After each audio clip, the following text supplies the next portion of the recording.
All right, so you've hit Platinum in Rainbow Six Siege. This is the rank where things really start to heat up for you. The games are sweatier, the opponents are more calculated, and every mistake feels 10 times more punishing. Yet here's the thing, despite all the hours you've put in, despite improving your mechanics, game knowledge, and map awareness, you are still hard stuck. You seek improvement and keep hearing these same tips over and over. Improve your aim, communicate more, learn callouts, and you've done all that, and still nothing's changing. It can almost feel like you're banging your head against a wall. You play your heart out, and for some reason, you can't break past Platinum. You're asking yourself, what am I truly missing? Trust me, I have been there too. But the truth is, actually getting out of Platinum isn't just about doing the basics better. It's about mastering the subtleties that most players overlook. It's the super small details that make the difference between plateauing at Plat and pushing into Diamond. So today we're going over some advanced and uncommon tips that can finally help you break free. Let's get into it. In Platinum, positioning is everything. But here's the secret. The smallest adjustments in your positioning can make the biggest difference. And I'm not even talking about full rotations or switching between bomb sites constantly. I'm talking about these minor shifts in your game, just moving a few inches to the left or right, crouching or standing at different heights to mess with an enemy's pre-aim. Think about it like this. By making these small changes, you're forcing the enemy to adjust their aim on the fly. So these micro adjustments can catch opponents off guard because most players in Platinum are aiming for the most predictable spots. So just don't give them that satisfaction. The next time you're holding an angle after firing once or twice, change your stance or where your cover is to keep the enemy off guard. And this actually works both ways on attack and defense. Holding an angle for too long can make you a sitting duck,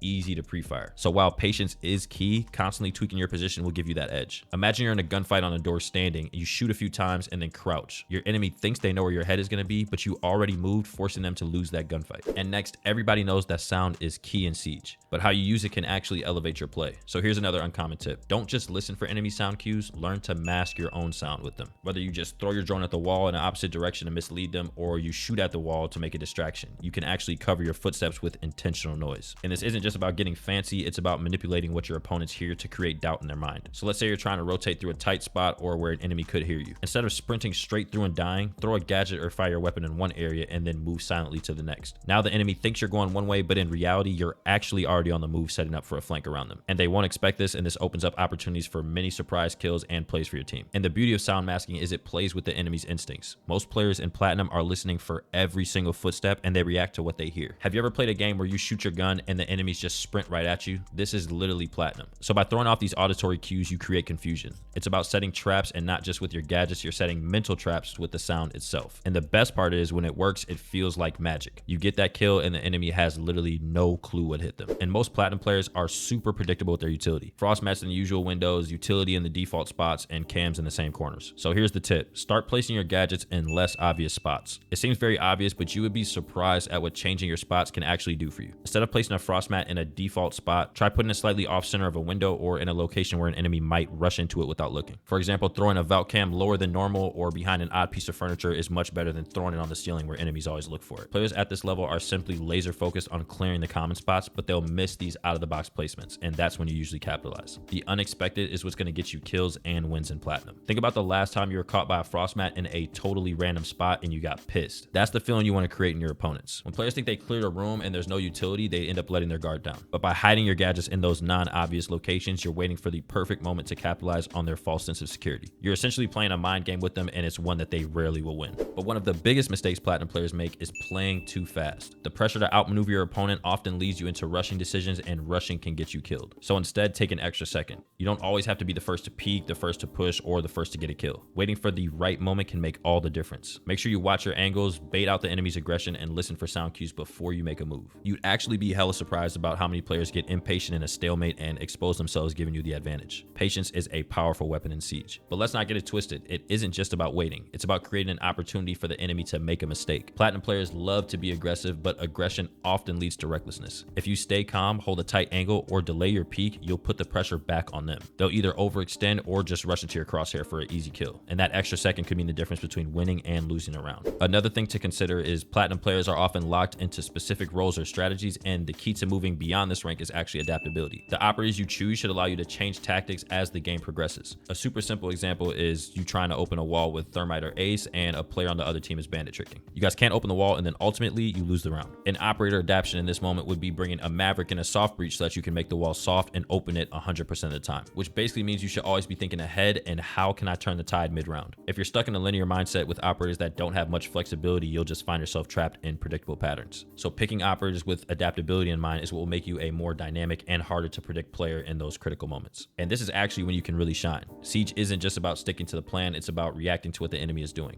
And the best players are the ones who can change their approach mid-round. Whether it's switching from holding a plant spot to covering a rotate or using your gadget to cut off a key area, adaptability is your greatest asset. And Platinum players are smart, but they're also super stubborn. So if you can adapt faster than they can, you're already winning. But one of the biggest game changers in Platinum is mastering the art of pre-firing. But let's take it a step further. Pre-firing dead spots. These are locations on the map that players frequently pass through or stand behind, but are often overlooked because they seem safe or less obvious. So think about those areas where players generally use to hide, or the spots where they think they're hidden behind cover. By identifying these spots, you can turn the tide of engagements before the enemy even knows what hit them. For example, there are tons of areas on every map that players tend to lean on when trying to hide from an enemy or remain hidden. And if you've played the map enough times, you know exactly where these are. Start adding these spots into your mental map and start pre-firing them when you're pushing. And it's not even about luck, it's all about expectation. You know someone's likely to be there, so take the initiative before they do and start pre-firing. And this isn't just about firing at random and losing all the bullets in your gun. It's about understanding the flow of the map and predicting where people feel safe. Platinum players love to rat and hide in spots where you don't think they are, but those can actually be their downfall if you catch them off guard. And the key here is just learning and experience. Once you've mastered where these spots are, you can start turning those risky pushes into guaranteed kills. It's a super subtle way to flip the script on an enemy and assert your dominance in those critical moments. All in all, breaking out of Platinum takes more than just good aim and communication. It's about thinking one step ahead, being unpredictable, and playing smarter, not harder.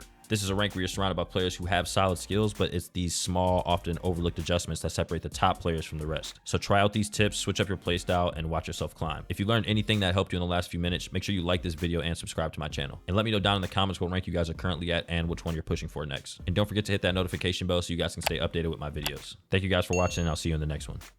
Peace.